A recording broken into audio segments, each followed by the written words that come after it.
So now I'm off the, I'm geeked, as they would say, when I come out the bathroom. And grandmama had a VCR. So unplugged the VCR. So I was going down the street with my friend's house to watch a movie. And she was like, and it was the same shit, man. When this is after stealing that money out of my mother's purse. And I was walking down the stairs and my grandmother was like, don't take my VCR, babe.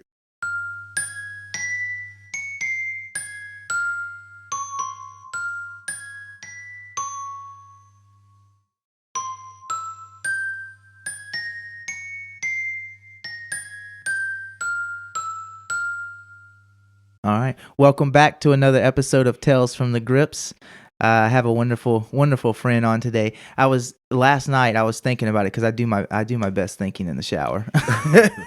It used to be like everybody would be like on the toilet, but now they got phones, so I'm just always like doing work and shit on my phone.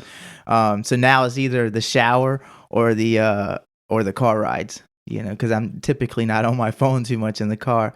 But I was thinking, obviously you're a wonderful friend. You're a great friend. You're a mentor at times, and a confidant. Because that was like the word that kept sticking out to me whenever I was thinking about you last night in the shower. Which is, I'm waiting for one of my young childhood. I don't know how I feel about that one. One of my childhood friends would be like, "Gay." I don't know how I feel about that one. Yeah, man. But think about me in the car ride. Yeah, but I really appreciate you coming on today.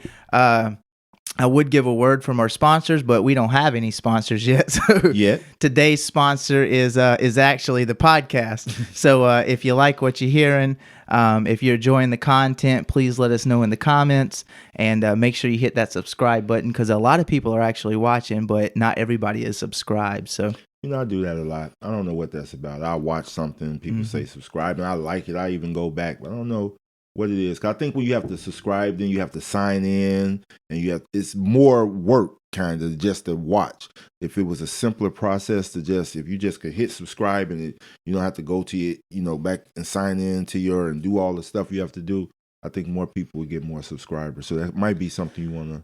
Yeah, I think the issue is, and make sure you pull that. I'd pull that mic over some, because you tend to favor there. I think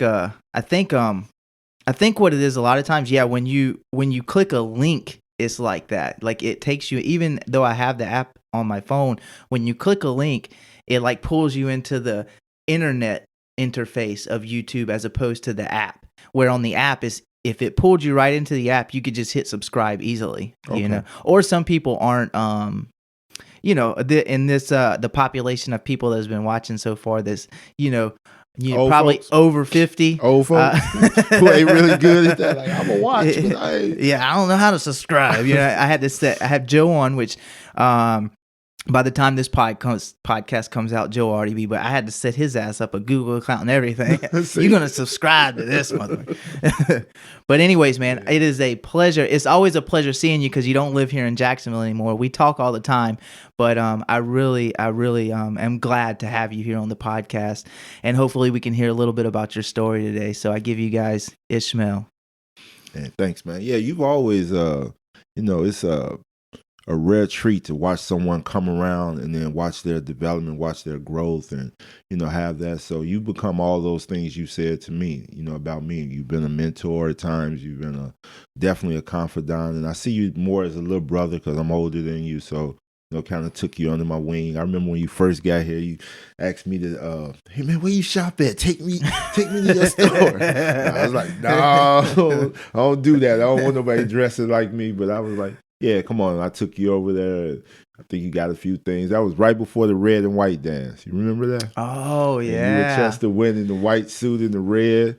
And I took you to one of my little hood stores over off of Accessory somewhere. I had a few tucked away. Yeah, that was a Sean John suit I had. Yeah, and actually, I showed my wife that picture, and she died laughing. You want to hear something funny? As a matter of fact, I wore that suit to an interview at a job No, one you time. didn't. A complete white suit with a red tie. No, you did.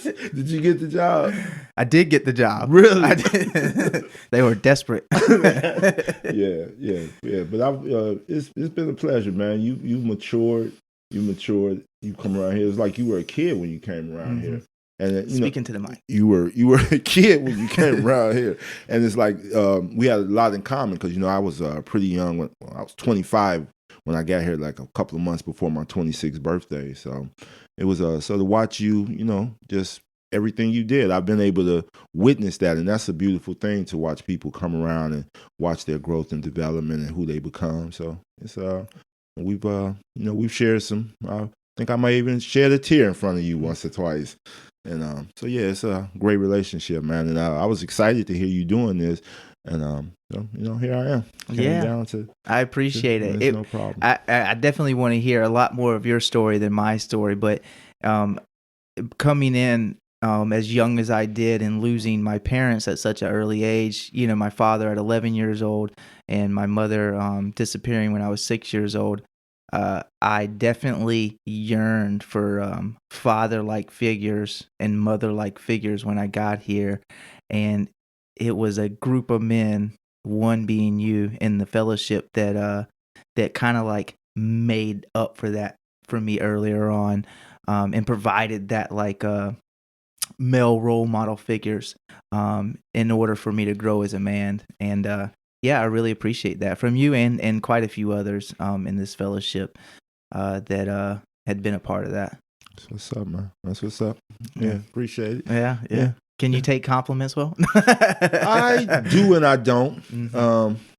I take them inwardly, and a lot of things I'm doing today is inwardly. So it used to be more, oh, nah, and say something, but now I can, they don't always feel right. They don't always feel right because I judge them against, like if only you knew, that type of thing. But no, when I hear the truth, and those are truths, those are definitely, because I have the same.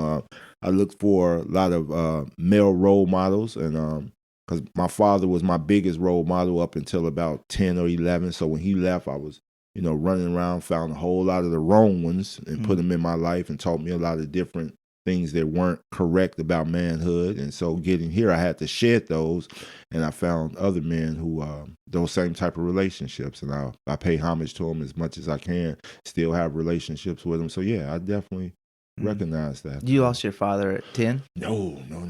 My father passed 2007, right before I start. My father passing and a couple other people passing was the reason my vow of silence came about. So that had to be 13, 11, somewhere around 2009. He was older. No, he left. When I was like 8. He brought a lot of trauma to my family. He my mother and my father. I'm the oldest, so I got all that older love, and his first child, my mother's first child. Of course, if I'm the oldest, that would make sense, right? But and so they were, activists and involved in both of them were Panthers, both of them were Muslim, and my father actually was the smartest, even when he died, and the smartest man I've ever known. Knew so much about so many different things, and gave me so much information, planted seeds in me when I was young that paid dividends as I got older. Because I'm from the inner city, where you have to fight to play, and so what city? Chicago. West Side. Okay. West Side. Yeah. Throw it out there. That's that real city. Yeah. Nah, but he taught me a lot of, had me involved in. He was a professional boxer, so taught me, how to parry a jab and move my feet and those type of things early age. Piano lessons, karate lessons, Swahili lessons, tennis. I played tennis, and these are all typical things that you don't do in the hood, And all those were before I was 8. And the thing he really taught me was chess. I played chess. He would take me out on on the lakefront. I would play against older men, and they were just amazed at how well I understood the game. So he planted all those things in us, and then he left and left with the left really traumatically, and left with a lie. You're the man of the house now. I was fucking 8. And where I was from, that was kind of scary. It was only women in the house, and I was 8, and I'm supposed to be the man. So that started some fear and different things in me that I didn't know at that time. That's come through doing some work and looking back, because I journal a lot. So I'm always looking at self and unraveling things. But he took my sisters, 3 of us. I'm the oldest. I have a sister that's 5 and a sister that's 4 years younger than me. That's my mother and father's children. And when my youngest sister was 3, I think I was 8, he took her. They had separated. My mother and father had separated. And he came, put me on the bike, drove me to the corner, brought me back, put my sister, one under me, Angela, put her on the bike, rode her to the corner, brought her back, put my youngest sister on the bike, and rode past the corner and made a turn. So I'm pissed. I'm like, I want to go around the block. So, I run down to wait on him to come back around the block. And he comes, and he's supposed to turn and come back toward the house, but he turns and goes the other way. When the house told my mother, I was like, hey, Ali Bey just rolled off with Naima. And my mother was like, he'll be back. And he didn't. He took her to Africa, kidnapped her, called my mother the next day, told her, you'll never see your daughter again. Took her to Africa and left her in Africa. And he went back to L.A. And we didn't get her back till she was 11.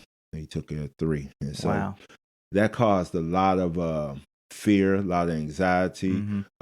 It put me... Move that mic over in front of you. There you go. Here? Well, you can just aim it down. You want me to help you out? No. There you go. Right there? Yeah, that'll work. Okay. Perfect. And it placed me directly in the triangle of self-obsession. It went right there, right at that point. Fear, anger, resentments. And I carried that for a long time.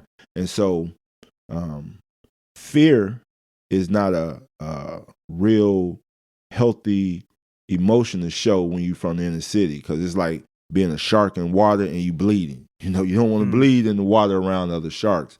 So fear was there, but the thing I mastered with was anger. And so everything came out as anger. I was aggressive, everything, but it was really all fear and fear-based. And trying to be a man and, around women and always scared that somebody was going to hurt them because somebody had took my youngest sister. And then he came back a few years after that. I think I was 7th or 8th grade. He came back and tried to take me and my other sister. And at that time, that's when, right after that, I started using. But my biggest concern was that I didn't go. And I remember my mother asking me, like, why are you up so upset? And, I was crying. I was like, because I didn't go with him. And she really got upset because that almost took her out. My mother, when he took her youngest child, she went in the hospital. She was, she that almost mentally put her away. And she was young. My mother was, Naima was 3, so she was 21 when he took her. Wow. Yeah, so by the time was she 3? No, she was 26. I'm sorry, she was 26 because she had me at 18, and when he took her, I was 8.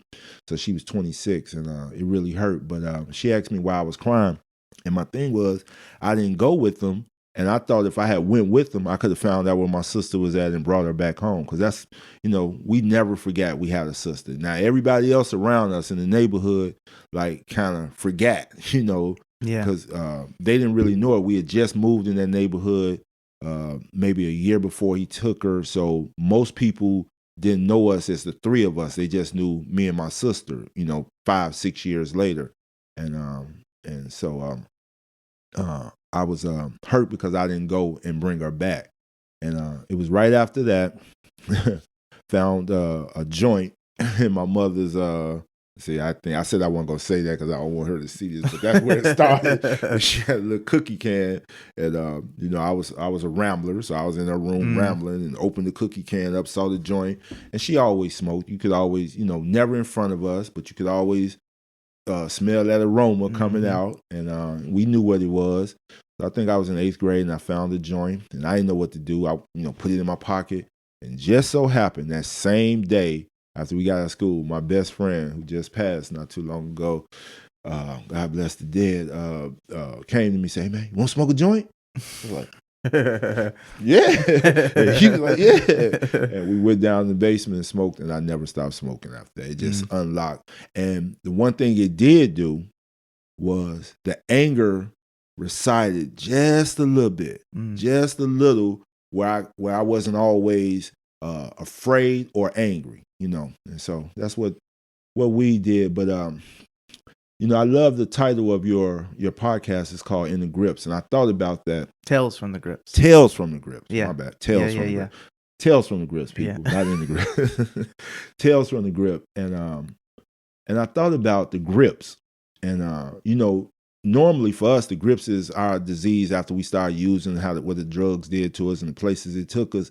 But when I look back over my life, the grips for me started long before that. It was, and I was always here because I never felt a part of my peers, like my age group hadn't read what I read, hadn't played tennis, didn't play chess, hadn't played the piano. I still can't play it, but I can find middle C anytime I hit the piano. I be like, I got hit on it enough time. Miss McQuarrie hit me enough. That's not middle C. So I get right there, middle C, and so they hadn't did those. So I didn't like hanging out with my peer group. It was more people that could talk about those things, and then like I said, my mother and father were Panthers, so Muslims. So I was in different meetings, activist meetings, and listening to things about Black culture and consciousness. And we had a bookshelf at the house that was probably the size of this door here, and it was filled with books. And I read just about every last one, not all of them, but most of them.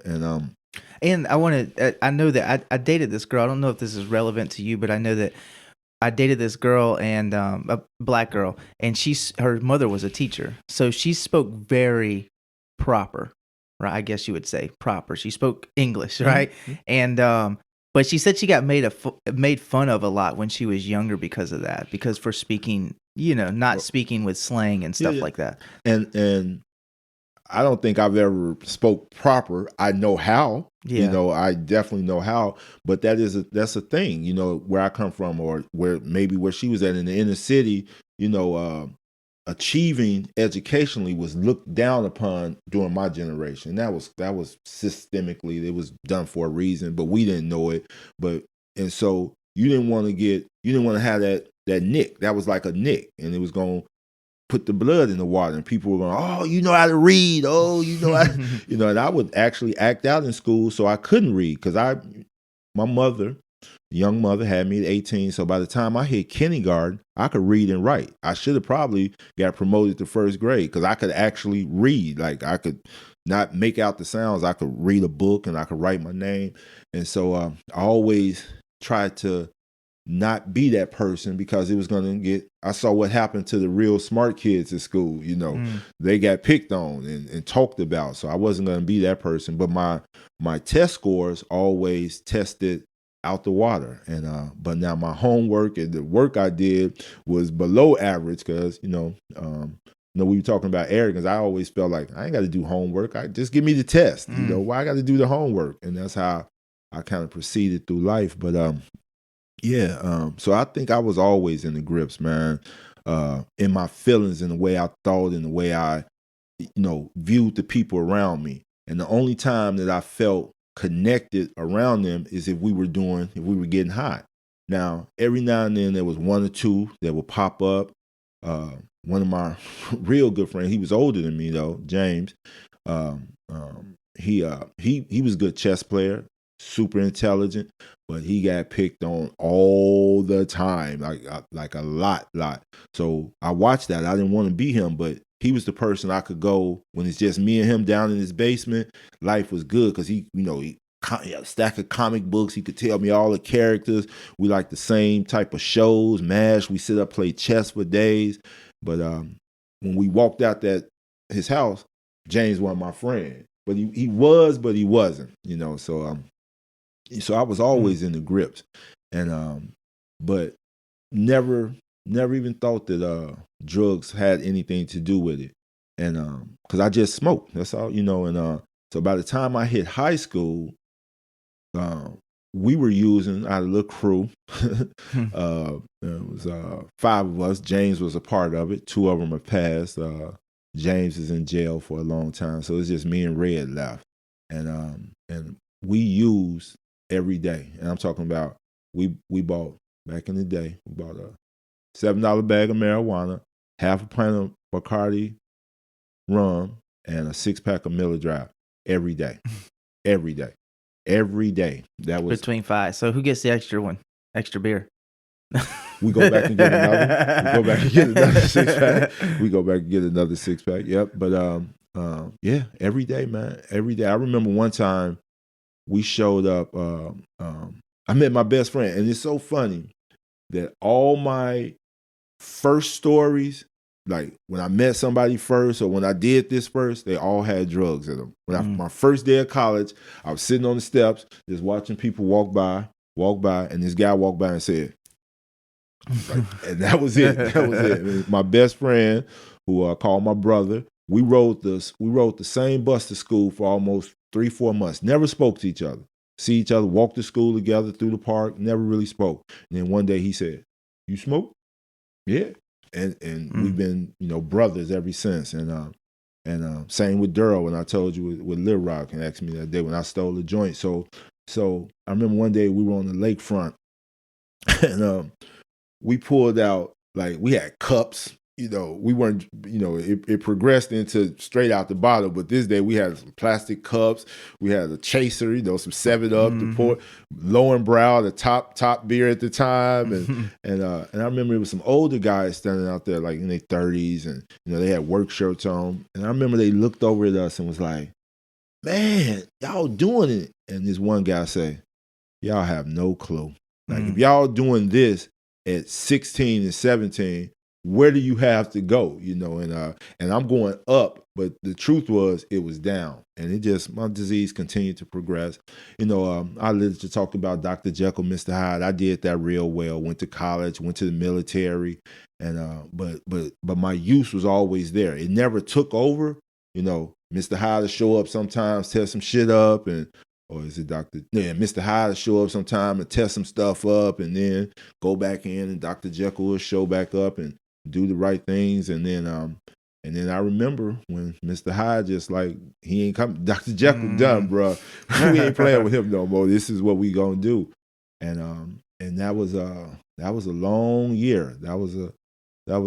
That's my story. Sleeping on the train. I was homeless, but I wasn't homeless because I didn't have a place to go, because we're a small knit family. I got 2 sisters, and then my mother remarried a great man. He brought 2 daughters in, so I had 4 sisters, and I could go home if I wanted to. But the dereliction, the way I was living, I stole from everybody to feed my disease. So I was embarrassed, and that triangle, I was off in the middle. So it was always fear, it was anger, it was resentments. Everybody was doing something, and nobody was doing nothing to me. So I didn't want to go home. So I slept on the trains and slept on people's couches, and one of my aunts, love her dearly, she would let me sleep on her couch. It's my uncle that just passed a couple of months ago, his wife. She would let me sleep on the couch. I roll in there, nice, dusty, same thing on. And she wake my ass up at 6 o'clock in the morning, like, you got to go. You can't stay here. But she would let me come over there and stay through the winter. So, yeah, that was yeah, because winter's in Chicago. Oh yeah, it ain't it's not Florida. Nah. You wake up on that train at 6 o'clock in the morning. That Hulk come in and wake you up real quick. Yeah, and that was no fun, riding from one end of the line to the other end. And you would have to get off before you got to the end of the line, because if you went to the end of the line, you have to pay again. So if you get off at the stop before the end of the line, you could just step to the other side and ride back all the way back and do the same thing all night long. Because right before I went to treatment in 92. And I said I'm not going to talk about this because I don't know the statute of limitations on it. So, but I had moved to L.A. running from some stuff I got into in Chicago, and went out there to stay with my father. And I hadn't seen him. Like I said, he came back a few times. Came back the one time when he tried to take me and my sister. Then he came back again after I accidentally messing around with a gun and shot myself in the leg. Can't believe I said that on camera. Because I told that story 100 million ways before. All type of stories that I've written behind how I got shot. No, I was fucking around with a gun and went off and shot my ass in the leg. And he came back after that, but I was he was walking down the street and I was riding up and he walked past me. And he didn't know who I was, and so that really brought on a lot of resentment. So, did y'all look alike? Any? I didn't. I always thought I looked like my mom. I always thought everybody who saw me, oh, you're spitting image. But now here's the thing about my mother. My mother is like my hero. Like, if it wasn't for my mother, I probably would have been to the penitentiary. Much worse off as far as my addiction would have went on a whole lot longer. And I got clean at 25. She's like my hero, man. She's a young girl from the country, picked cotton down in Arkansas, moved to Chicago, met my father. He was 29. She was 18 when I was born, which I know I can count now. So she was like 17 when they met, and he was like 28. But she said he lied about his age, told her he was like 21. But I didn't think I looked like him. But even after he took my sister, his sister, my aunt, asked for me to come to L.A. for the summer. And my mother sent me out there, and he was there. He was in L.A. at the time. And I flew on the plane by myself. This was like 70-something, and got on the airplane, flew out there. And she took me to see him, but we didn't talk. I was actually scared of him at that time, real afraid of him. And but when I got to LA, everybody that saw me said, "Oh man, you look just like your dad. You look just like your dad." And as I've gotten older, I still don't see it, but my oldest son looks like him. And so he's a short dude. He was short, real, like 5'6", 5'7", something like that. But he was a professional boxer, bantamweight. You pull up his record on boxrec.com. And yeah, so, but when I went out there in 92, running from some stuff I got into in Chicago, and he was using, and our relationship deepened. Because we got to talk about things, and we got to talk about him taking my sister. We talked about that. He justified it, but even in his justification, some of it kind of made sense, and we got high together. We got high together, and did a lot of things. Then, of course, I stole some stuff, stole his car, left. You owe me this shit. Yeah, he did. And he moved out, wound up going to jail, and doing the riots, because the riots happened at that time. The riots with Rodney King happened at that time. And he wound up going to jail. You wound up going to jail. Yeah, and got out and got back to Chicago, and it's a trip. My drug of choice was heroin, but I used everything. I was one of them addicts. If you pull something out to get high, let me try it. And but heroin was my drug of choice. But most people around me smoke crack, so I had to, I want somebody to go half with me on the bag of dope. They're like, I got half on the rock, okay, and so which is like $2.50. Right? You think that's funny, but yeah, we was buying $5 rocks at one point. At one point, toward the end of my using, I was buying $5 bags of dope. I remember Richard Pryor has a joke like, "You ever seen a $5 bag of cocaine? Like, you ever seen a $5? Like, yeah, I got something for you. Hey, baby, make that call. Call the people. You ain't getting me locked up over a $5 bag of cocaine." But yeah, it got to that point. But I used heroin, and then when I went to LA, when I got to LA, nobody knew me. And we talked about this earlier. So I came out there and I didn't present as a dope fiend. You know, I was a I could play ball, I was a hooper, I could dress. So that I hung out with that crowd, with the basketball players and the dope boys in the daytime. But when the lights went out, I was running around LA with all the crackheads. And they would see me in the morning on the spot with the dope boys. They'd be like, hey, don't say nothing. And so that was the dichotomy. You know, I was this person here in the daytime. And what the trip is, I didn't use any heroin when I was out there. Smoked a whole lot of damn crack though every day. And then I got locked up and I got out and they just let me out. There was so many people they had locked up in LA. Wait a minute. Yeah, no.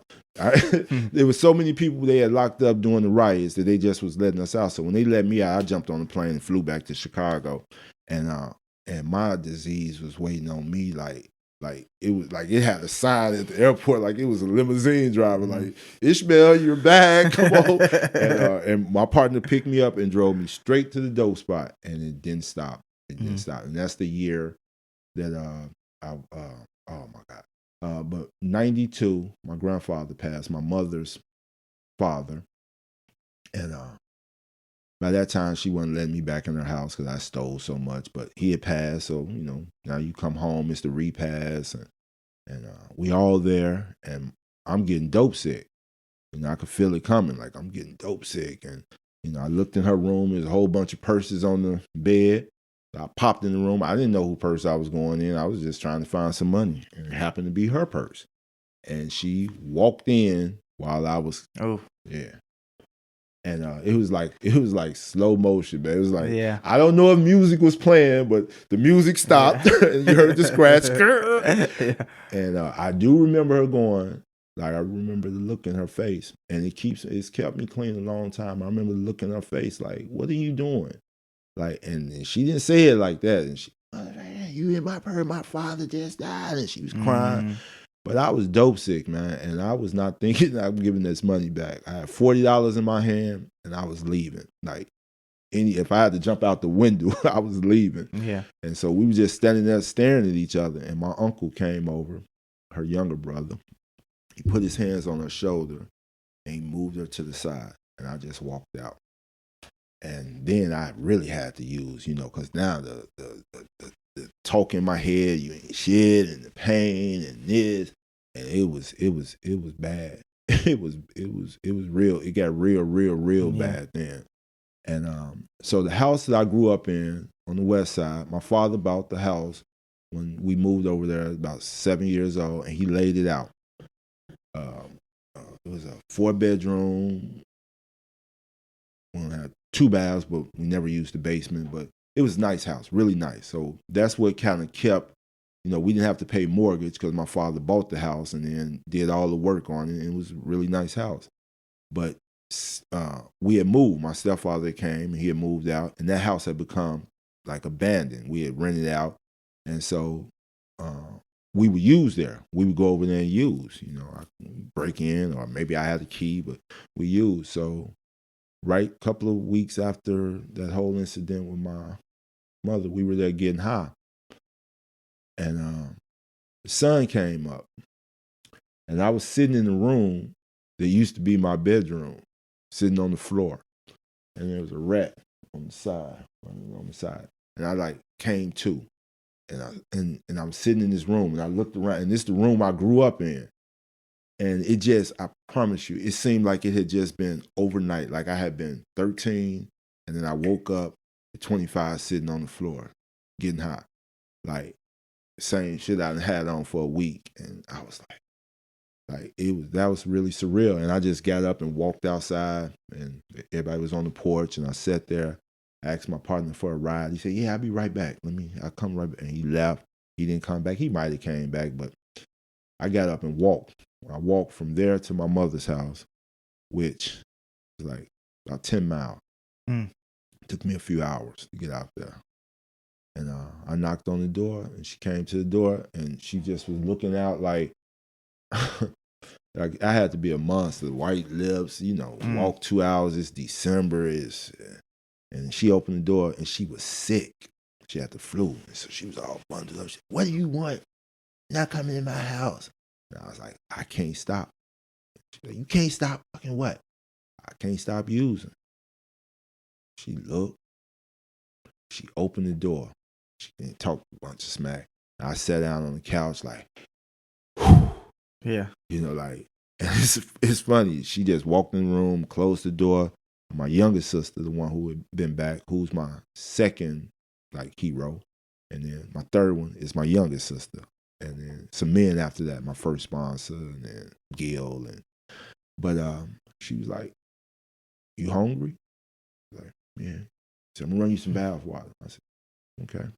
Ran me some bath water. Took a bath, ate. It was time to go again. Everything in the house started glowing like, you can get this, you can get that. I was looking around. That's how this thing do you. But my mother had called the VA by that time, and she was like, "Look, the VA got a program.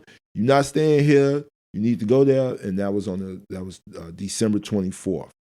And I was like, okay. So I laid around for 2 days, dope sick, and then they want to save me, all these women. So they brought me all my stuff, brought me a long, back in the day, I don't know, like, I don't know if you remember the starter coats, the long starter coats. They bought me one of them with the fur hood and bought me some Timberlands. And man, I went and sold all that shit and got high again. And I was supposed to go to the VA on the 24th of December. I showed up on like the 27th. And I came, and I thought I was slick. I got the paper because she went and got the paper. She had took me up there and they gave me the paperwork. Okay, you need to be back on the 24th. And so I remember they came out with the stuff like, "Well, Christmas, you're going to be in there past Christmas, so we want to give you your stuff before Christmas." And I was like, okay. And when I saw it, but I went up there the 27th with that paper, and I had wrinkled it up, and I wrote a 7 on the 4. Went up there and was like, "Hey, I'm supposed to be coming to treatment today." It's like, "Bruh," on the computer, "No, you're supposed to be here on the 24th." And I was like, "No, it says 27 right here." He's like, "Well, we ain't got no beds." And I was like, "Well, I ain't got nowhere to go." I sat down, and this guy in recovery came downstairs. He saw me, and they called him down. He came down and he saw me, talked to me. I said, "Man, I got nowhere to go." He said, "Well, we ain't got no beds." I was like, okay. And I sat there. He got off work about 11 o'clock that night, and he walked by and he saw me. "You still here?" I said, "Oh, you want a bed?" I said, "Yes." "Come on." He took me upstairs, put me on the psych ward. Hey, that's better than nothing. It was, December, that was everything. Until I woke up that morning and saw people shuffling around, veterans, these was some real PTSD. And I was like, "Where am I at?" And then I was, I was getting sicker. And they eventually transferred me over to the recovery unit, the substance abuse unit, SUD. And I had never really gotten dope sick because I always used. If I felt it coming on, I was going to steal some shit, snatch a purse. I was going to do something to get high. And so this is my first time getting dope sick. And I got dope sick to the point that I couldn't do nothing. It was a real hard detox for me. And they didn't make me get up. I'm going to just show you, man, the power of this program. This guy came in. He was a bus driver, Chicago bus driver. I heard him that night. I was in the bed. I was sick. He was cussing everybody out. Like, he came in. He was drunk. And he was like drunk. He was cussing people out. Like, "Yeah. And what you looking at? What's your problem?" I was dope sick. And I just looked at him. So then about next day, he got up. Real gentle guy. "Hey, man, you want some juice?" Yeah, he went got me some juice, brought it back to me. And dude would sit there and read the Bible, just read stories out the Bible and then explain them to me and talk to me and tell a little bit about his story. And for 2 days he did that. And about the third day when I got up, I was feeling better. I came out and asked about it. I said, "Where's my roommate?" "Oh, man, he left yesterday." And never seen him again. But he got me through that. And so after that, life got better, but everybody always wanted to save me. I've had that people want to save me. Four sisters, mother, grandmother. Uh, so this girl that I was when I was in the army, I was dating her. We were actually engaged. She called. My mother told her I was in treatment. Oh, no, no, no. So she drove to Chicago to get me, to take me back to Kansas, because what she said was there was no crack in Kansas. I found crack in 2 days. Is there crack in Kansas, viewers? There's definitely crack in Kansas because I found it in 2 days. One of her girlfriends, the boyfriend, one day came over to get me. I was playing the role, got out of treatment, did 30 days in treatment, got out. She got up there on the 31st day. I went to a meeting my first day, went to AA meeting on my first day, shared. I'm new to recovery and I'm moving to Kansas. And they told me, go get down there and make meetings and do all this. And went home and I'm feeling good. And she showed up. And then she wanted to go to the city to get her son a haircut. So we went to the city where I'm from. And he got a haircut and I got hot. And so we get down to Kansas. And her girlfriend's boyfriend came and got me.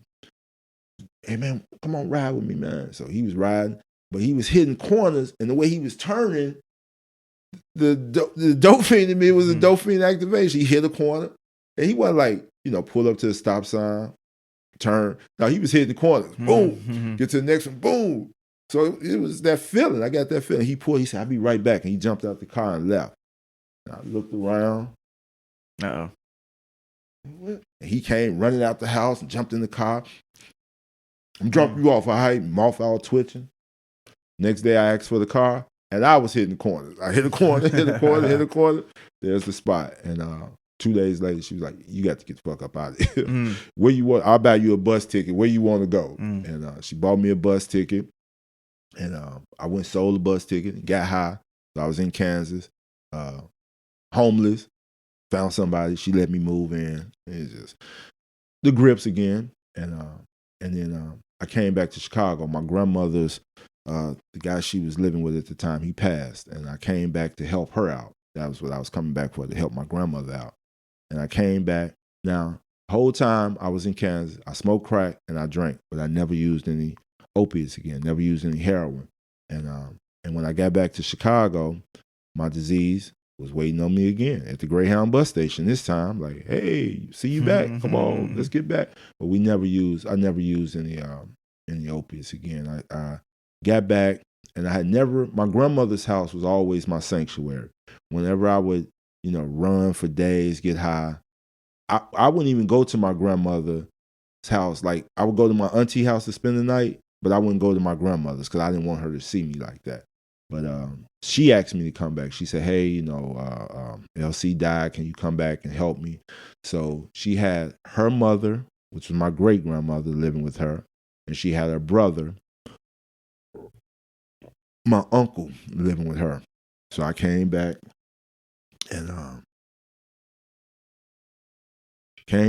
it was a girl that lived across the street from my grandmother. I was seeing her before I left. And went over there. And she promised to give me some money. I went over there to get the money, and she gave me some dope. Gave me some crack. Here you go.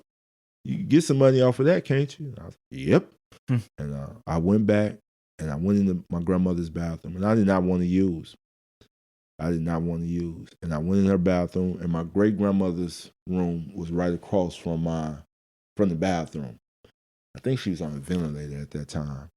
And I didn't want to use. I really did. I wanted to use, but I didn't want to use right there. I want, let me go down the street. It was cold outside. It was March. And using against your own will. Yep.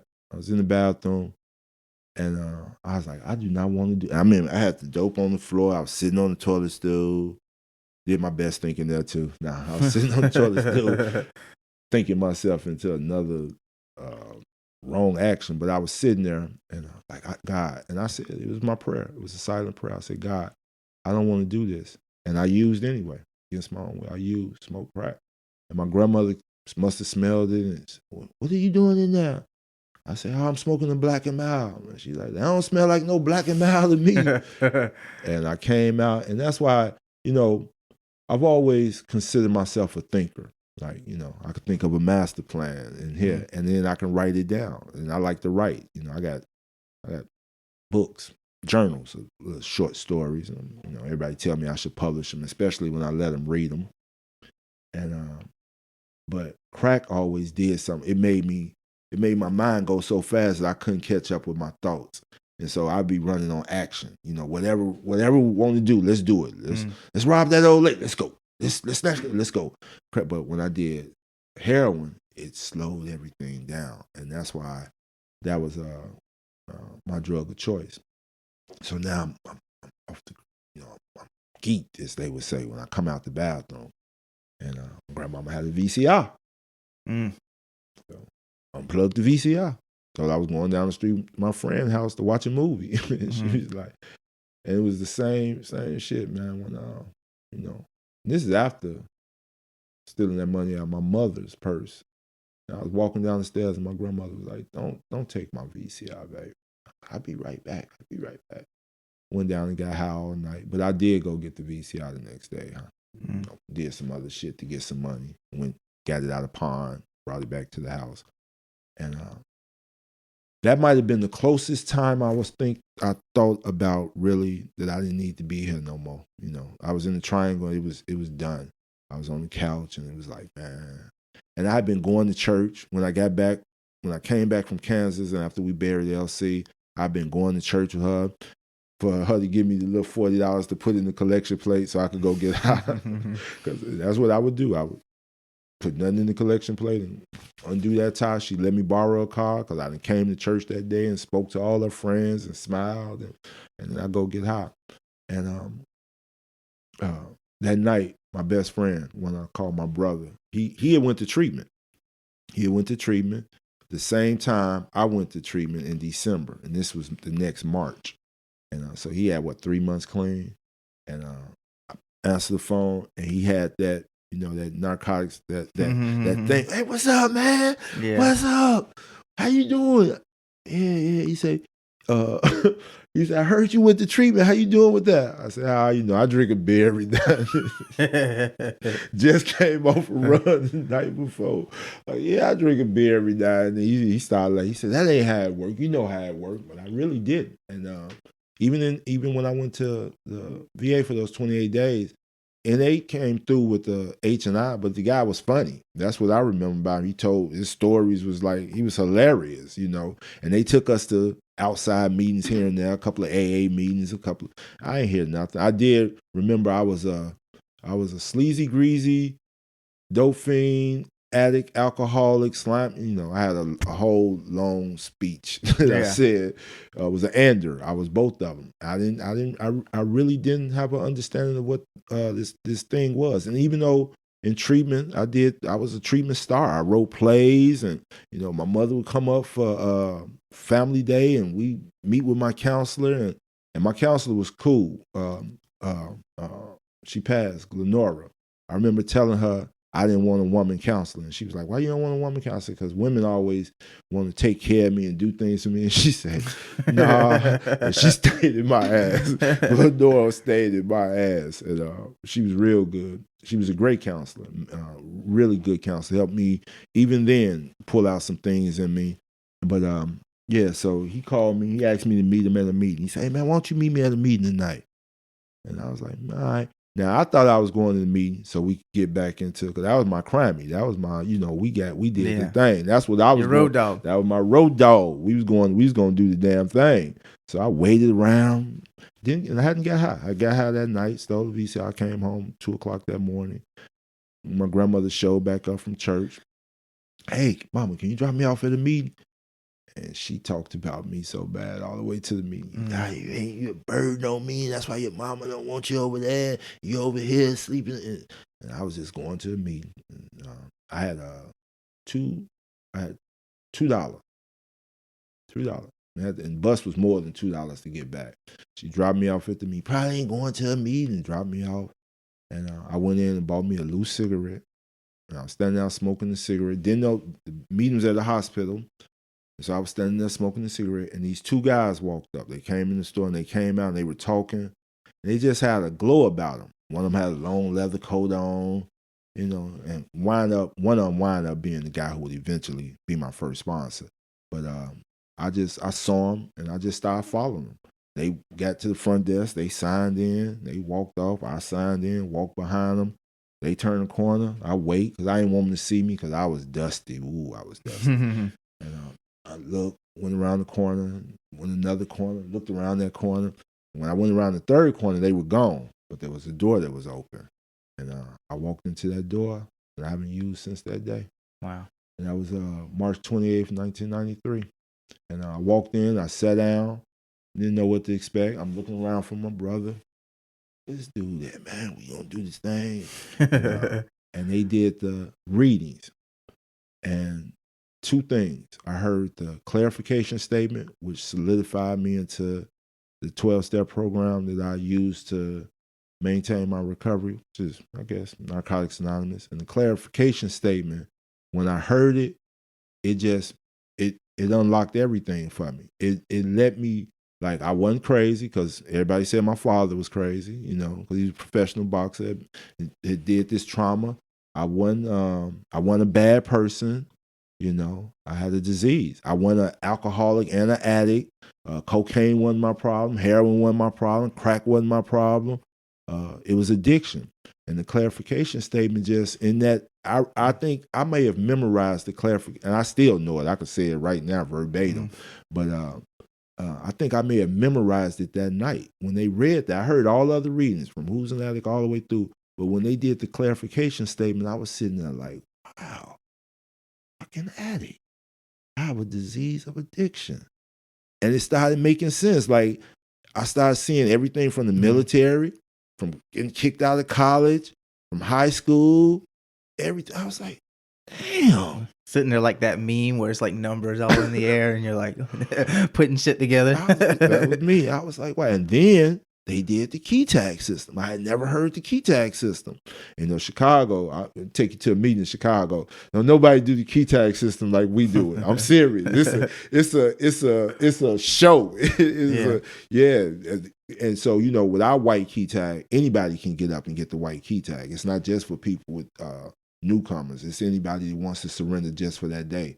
So everybody gets up and comes up and get a hug. Most people say they don't even want the key tag, but they want to surrender for that day. So the whole meeting gets up and come up and hug the person. So that people love getting there early to do the key tag. And then they do all the cliches that go with them. And they did the white key tag. They said, I was sitting there just going through my head about addiction. Like, and that explains a lot.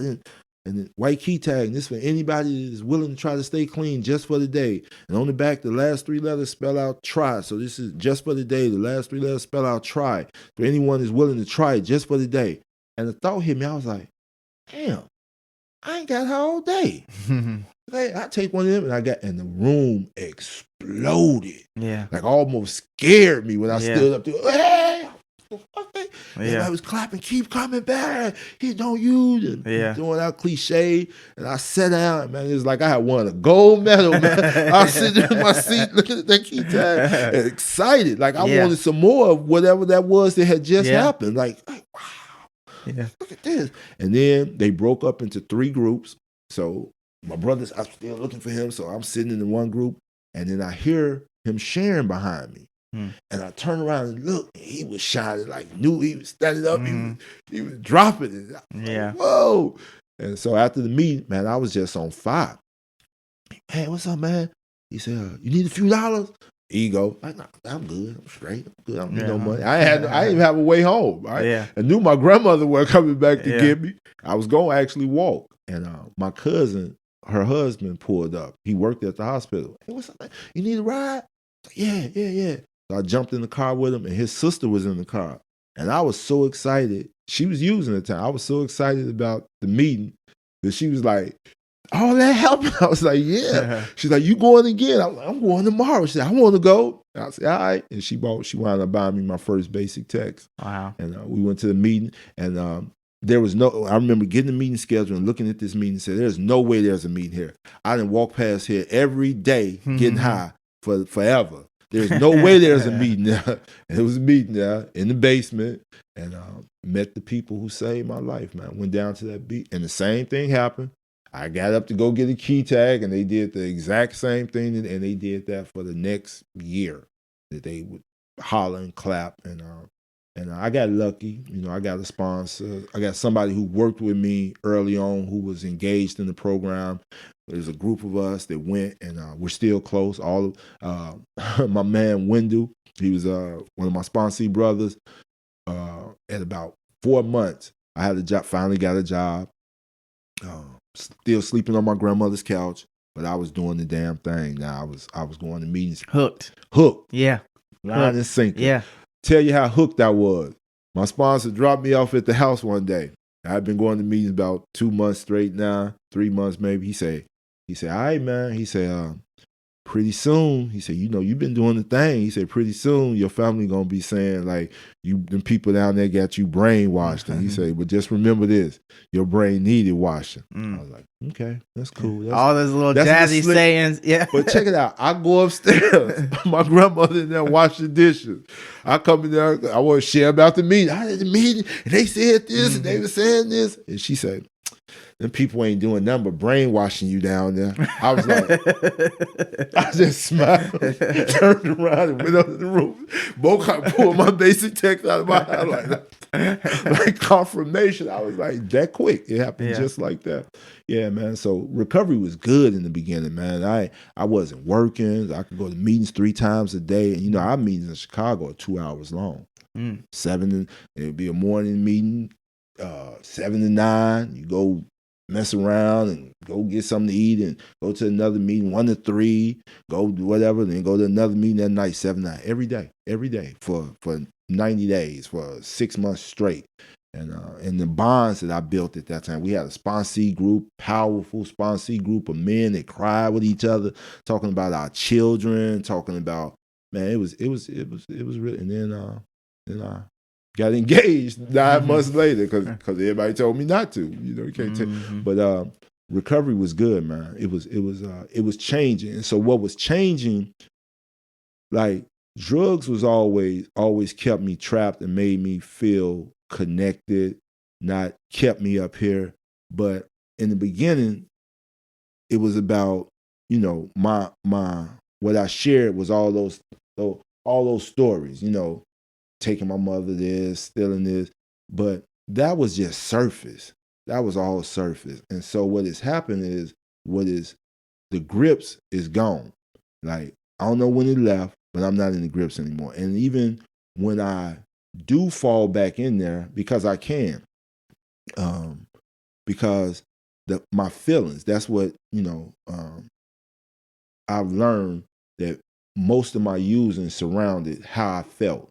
And that feeling, I didn't never want to sit long enough with those feelings and didn't know what to do with them. So the easiest thing was for me to use, and it would take the feelings away. So now I've learned, you know, through silence, through journaling, through listening, I've learned how to deal with those feelings that still come up. And here's the beauty of it. They don't come up like they used to. I think I told you this before. Like, only time I think about like that stuff I just shared about my mother, grandmother, my using, you know, all that, is when I'm talking about it now. It doesn't come up anymore. It's not the story that's playing in my head. The story that's playing in my head is the guy went and got out the woods 2 days ago. The story that's playing in my head is the first time I heard you share at a convention. The story that's playing in my head is a whole different story, and it's not telling me I ain't shit. Like, it tried to get in there. It tried to sneak in there, and then I let it. It come, but it's cool because I'm fixing to meditate a little bit, and that's going to die. And so sometimes I don't even recognize who I was as far as when I used, because I got clean at 25. Few months for my 26th birthday. Next month, I celebrate 30 years clean. Wow. You know, so that person to me is like almost a drug dream. You know, like you go to sleep and wow, wake up like, what the fuck was that? Yeah. That's who that person was. you know. Just tossing. And so that's an alarm going off. That was nobody calling me. I got an alarm 2:30. All But right. yeah, so that person is not like sometimes I don't even believe he's like I did that stuff. Like that's not me. And not so much the actions, because I know I did it. It's like the thought process. Like, did I really think like that? And I didn't, because I was in the grips.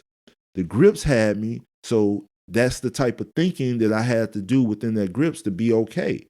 And now that I'm not in it, I don't think like that no more. And that's like yesterday's reading talked about one of my favorite lines in the base in our literature. And I was like, this is so funny. I'm going to speak with Brian tomorrow. And here's my favorite. It's like, what was needed most was a personality change, a relief from self-destructive patterns that we had lived in.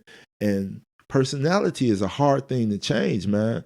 But like you and I got kind of lucky because we got here. Like it's probably, well, I was gonna say it's probably nothing that would change my personality now, but that's not true because that's my favorite exercise is change, changing from the way I believe something. I love to have all my life I didn't believe this, and then get some information that contradicts it. First thing is, of course, my cognitive dissonance is gonna kick up. Like, no, that's not true, and I'm gonna try to disprove what it's already showing me. But once I get into it and it changes, like I'm like, I won't do that again. Yeah. I want another hit. I want to change again. And that's my favorite thing. And that's where my vow of silence comes in. Cause in that, man, I'm letting go of so much stuff. Like I used to think I was this extroverted guy. Like I'm this guy that when I'm around, I'm the life of the party.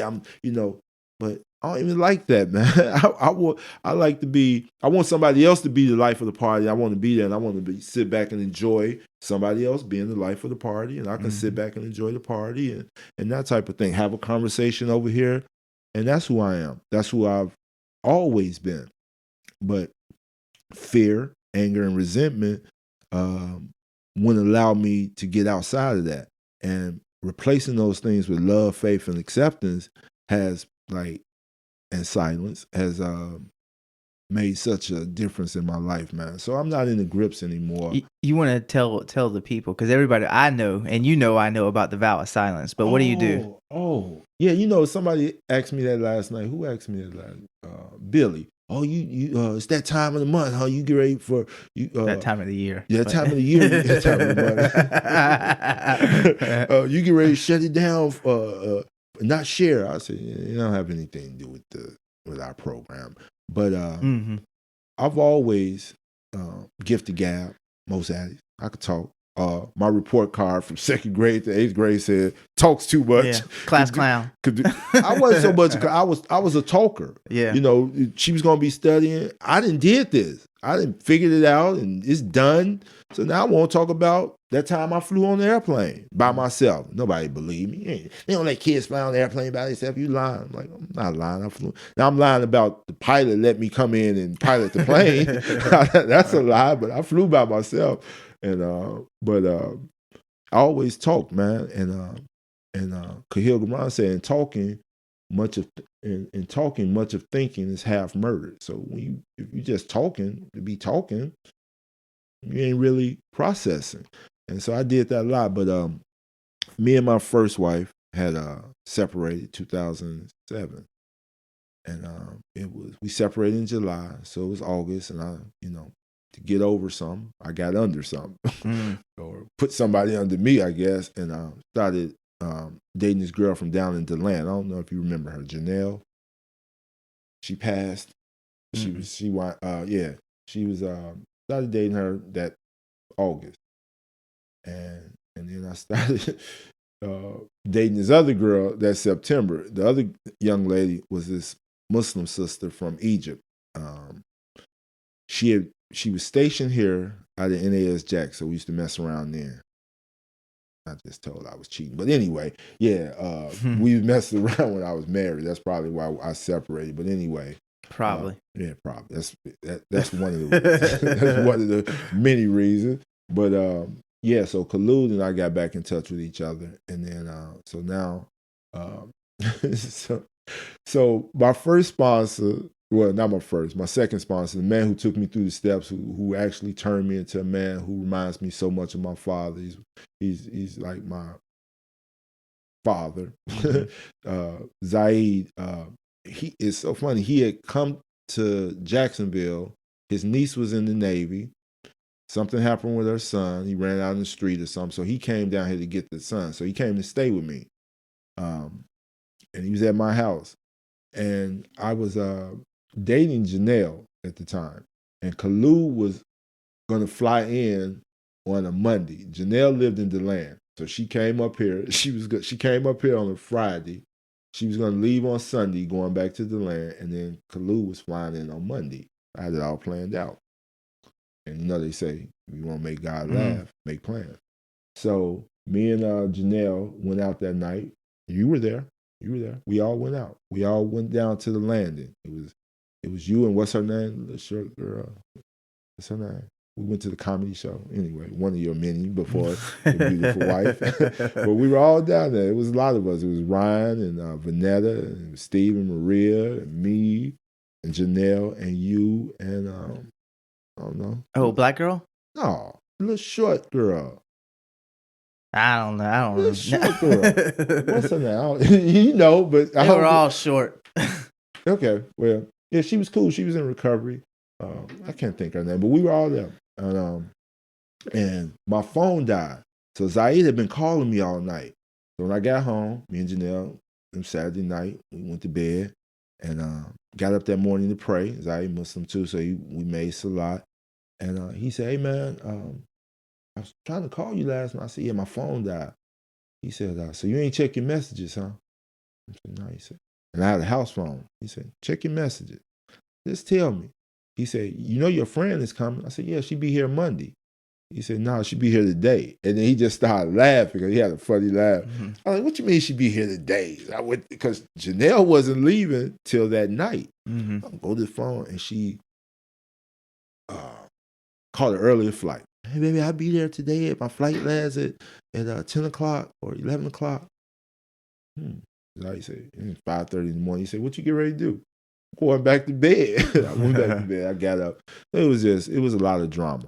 So anyway, Kalu came, moved in with me that September, and then she died that October. OD'd. She came there, was using. I got her over in Wekiva. She left Wekiva with some guy that she met there and went to this house. And I talked to her the night before. I was at work. Talked to her the night before. Told her I was going to pick her up in the morning, take her to a meeting. Called Jamila. Jamila, Muslim sister, won't you go with me, do a 12-step call? We're going to take her to a meeting. She's like, call me in the morning when you get off. I say, okay.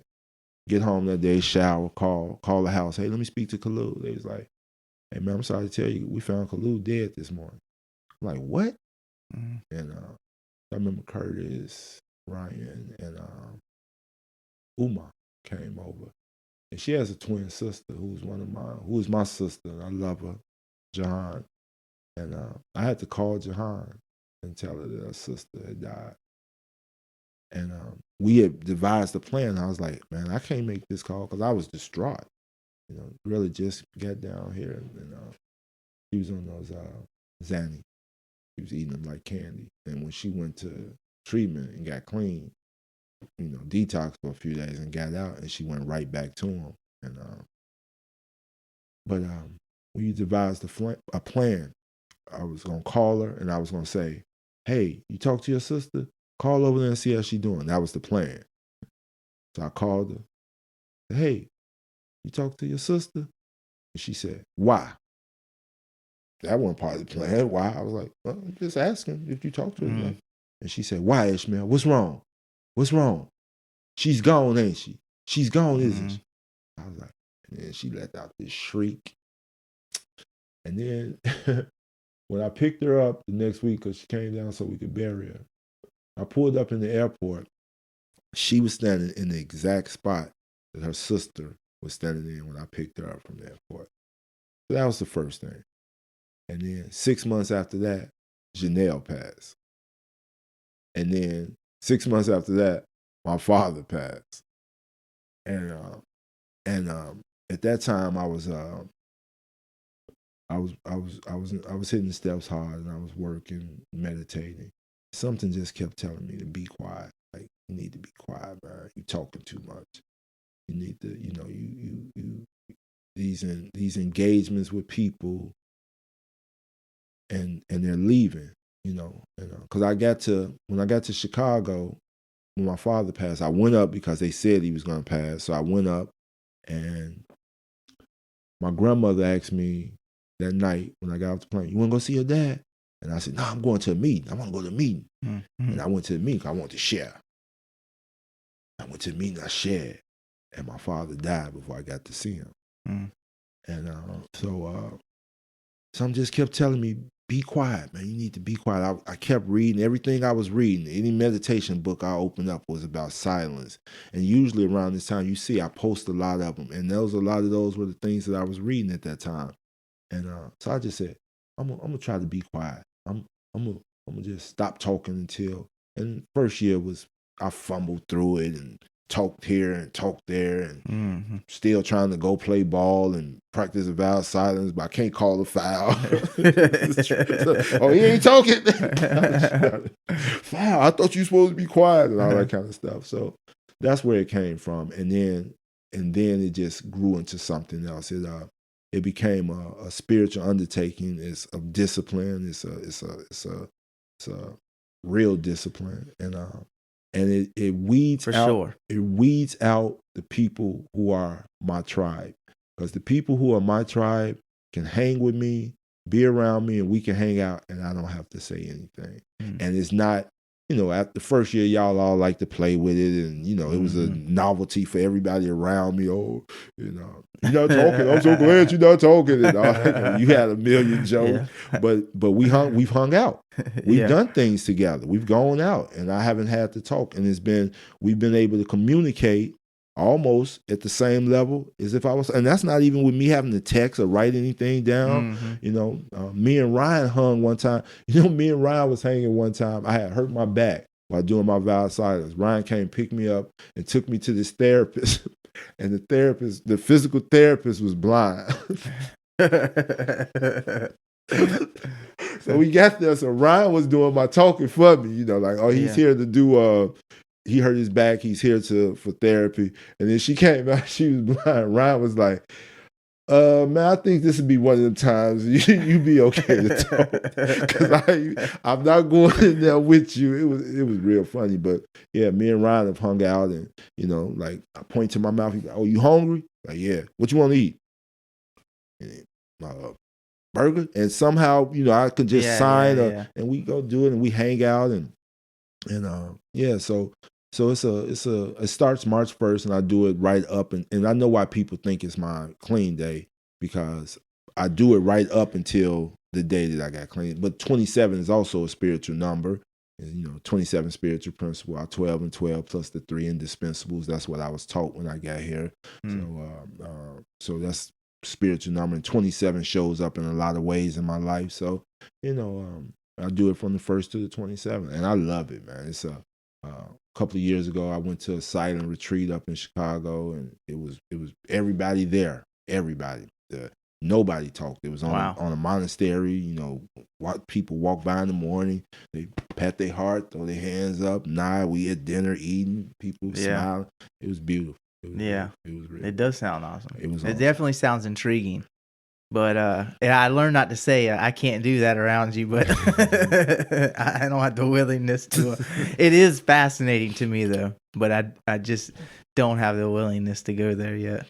Yeah, most people, first thing they ask is about work. Oh, what you do at work? Like, I work. I can't go tell the people that pay me I'm not talking to you while I'm working for you. You paying me. So I talk at work about work. So I just started a new job back in November. So I prepped everybody at the team meeting. Hey guys, this is what I do every March. I do a vow of silence. So I don't talk. So our conversations about, the moon last night, or, the TV show Game of Thrones, I won't do those. But if you want to ask me something about, a client, or, a veteran, or anything like that, we can discuss that, but I won't, so don't think I'm just not I'm ignoring you. I'm a wave and I'm not, but and you don't have to talk quiet or louder because people do that to me. Man, I got a million stories. I could do a whole podcast on the experience I've had. People treat you with real kid gloves. Hey, how you doing? Because I don't come in writing nothing. I'm just not talking. I point to something next. How much is that? Yeah. Oh, that is they're real nice to you and talk loud. Mm-hmm. So it's and I do a lot of journaling at that time. I do a lot of journaling, a lot of meditating. So I discard so much stuff comes off of me about who I was, things I've done, my part in situations, um, and then when I come out of it, I'm not as ready and willing to let people in that just bring noise into my life. I know you asked me the other day why I was standing up there because it's not a lot of noise in my life anymore. I don't know nobody. Only people I know in that area where I live at are the people I met through my job or at the cigar lounge or the meetings. And I'm not inviting people in that are noise. So people here, Chicago, San Diego, that I have relationships with, some of them come with some stuff that I accept because I accept them, I accept our relationship, but I don't want the noise. And if I'm here, I'm going to have to accept the noise if I want to maintain relationships. I'm not going to just stop talking to you because you got some defects that don't jive with my defects or whatever. But now I get pick and choose. So when I come here, like I'm here today, I can choose who I'm going to hang with. I'm going to come see you. I'm going to see Frazier. I'm going to make a couple of phone calls. Came down here for Big Poppy's celebration. I'm going to see Donald. People that mean something. And I'm not inviting people in to bring noise in my life. I don't want it anymore. So, because I don't want to go back to the grips. I know what it's like when it's so loud up here, you can't hear anything out here. And so that's it's been my process, man. And I love this way of life. I love who I'm becoming. A lot of times, like I'm almost back to that place I was when I was younger, which it was an innocence, and it talks about in our literature that at one point it was that good part of us, that part, like there was nothing wrong with me not wanting to go outside and do juvenile delinquent things. It was okay that I wanted to sit in the house and read a book rather than go outside and throw rocks at the bus and or steal at the candy store. That was okay, but I was taught just through cultural and survival that wasn't okay. So I came outside and I did those things against my will because I was in the grips. It was against, and when I used and the substance caught me. Yeah, the substance had me in the grips, but more the deeper grip was what was going on up here. So when the substance went, it was easier to. So I'm here, and I'm not willing to give that up today. I don't want to. I love the people who have made me. I love the people who have hurt me. I love the people that I don't want to be like. I love more so the people I want to be like. So I'm real careful with who I accept in because I don't want to bring noise in my life. And when I do bring the noise in my life, it's because I chose to bring it in. Yeah. Like I chose to turn the radio on because I brought you in, and I could choose to turn it off and put you out. But I don't want you turning the radio on. I don't want you getting in my car and turn it to something that I don't want to hear and it's up. If I don't want to hear it, I could turn it off. It's my radio. I invited it in. I turned it on. So I don't want to do that. So it's been real good, man. And life is like I'm back to that point, man. I'm back to that little boy again. And it's like it's coming full circle and it's comfortable. It almost gets scary at times. Like my vow of silence gets scary after about 3 weeks when you haven't heard yourself in a conversation. It starts messing. You like in the mirror, brush my teeth. Can I talk? It'd be waiting to go to work so somebody can get to work and don't nobody ask you a question about a client all day. Be like, wait, I be wanting to say something. Just say something. Just say boo. Just say something. Yeah. Just so I could hear my voice. Because when you don't hear your voice, don't get a 4-day weekend and I don't hear my voice in 4 days. That's a trip. But it's I hear not hearing my voice. I hear another voice, and it's not audible, but I hear it, and it's moving me differently. So when I hear it, I grab and I start writing, and I love to write. So I write and then I put it. I won't even look at it. And I come back 3 days later. I'll be like, oh, cry, call somebody and share it with them. And guess what? And so but it's all again. It starting. Sometimes it starts to feel like I remember when I was younger and didn't want to do those things, and I was viewed early on as different, and I didn't want to be different. And so now, it's starting to get that people, they hear about my vow of silence.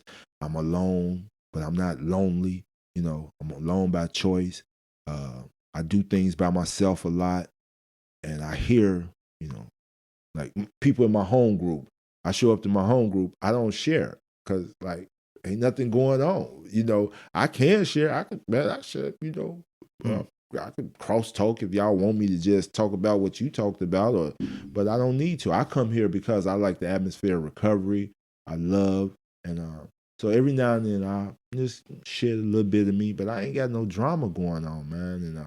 And then when I start talking about the spiritual part, not when I snatch the purse, or not when my mother didn't want me to leave the room. Everybody's all excited, but when I start talking about this spiritual journey, or not hearing the noise anymore, I get the blank stares, and then I feel like, I'm weird. I'm being weird. People think I'm weird, or God forbid, think I'm better than. Think I'm this. I don't want to be. Oh, that's spiritual Ishmael. I don't want to be spiritual Ishmael. I might want to be. I will never call you spiritual Ishmael. Please don't never call. And I ain't gonna give you a reason to, because we gonna share the not so spiritual. Because I got that too. I got that too. And, we all do. And sometimes, be honest, it feels good. Like I understand feelings today. Like what my favorite rappers say, depression is sour, but it's still a feeling, And I remember I heard somebody say, I'm the type of guy that keep bumping my head, and somebody be like, why you keep bumping your head? And be like, because it feels good when I stop. That was like those feelings, those negative feelings that come in. Sometimes I embrace them, like depression almost. I can embrace it because I know what it's gonna feel like when it's gone. When I finally, I sit around 2-3 days, I ain't no money, ain't wash my hands. I know what it's gonna feel like when I get into a meditative state after I've washed, showered and stuff, and get into and come out. I know how good it's gonna feel at that point. And so I don't get caught up on feelings. Yeah. Not that I'm any different than anybody else. Loss comes, I accept loss. And say this, my uncle passed, I think that was in November. It's been within the last 6 months, last 5 months. And my uncle was probably the most consistent man in It's my mother's brother. And he was he was the most consistent man. He was there always. I don't remember a point of him not being there ever. Some of the first, he bought me the $185 pair of turquoise 40s to go to prom, pair of shoes. He co-signed on my car, my first new car when I was in the military. His wife is the one that allowed me to sleep at their house when I was, in the vice grips of my disease. And he's always been there. He's the person my mother would call when I was young to come chastise me, and he never ever physically whooped me, but he could just come in and just because the way he carried himself, put a little, and so he was passing. His health was deteriorating. So I flew to Chicago, went to his room, closed the door, and we sat in there and talked about westerns and talked shit and when I left, I was good. It was like I was good. And so when he passed, my amends process was when I went back to Chicago. I wasn't going to mourn my uncle. I was going to strengthen my mother, and it was almost, because of what I did when her father passed. Now this was her brother, and I watched her. My mother took care of my uncle until he passed. She was in the room with him. Her, and my youngest sister were in the room with him when he took his last breath. And so my reason for going back home wasn't to have this mourning for my uncle, because I did that already. I had that process after I left that room that day. I processed all that. Like, I remembered all those times. I thanked him, and I don't know if he got it, because he talked shit, I talked shit, we laughed, but I was good. So it was to go there to just be there for my mother. That was and that's what I did. And I was there to hold her up, and whatever she needed during that time, I was there for that. And that's what this process does. But they did this thing, this crowning. I was talking about feelings, and they did this crowning. I'm gonna show you the video where I had never seen it before, where they came up and they placed a crown on him in the casket, and I have some cousins who can. One of them is a R&B singer professionally, but his two brothers need to be a group, because they blew this song, and it broke me down. Like, I broke down and I shed tears and I cried hard, got a good crowd, a good one, and I was done. And now it's not mourning, it's paying homage. I don't mourn. I pay the respect and the honor to who he was and the type of man he was, and took that and put it in me. And that's how I'm trying to move in life now. Trying to take things and put them in and shed that old stuff. And it feels good, man. I'm on a spiritual high journey. It feels good. Yeah.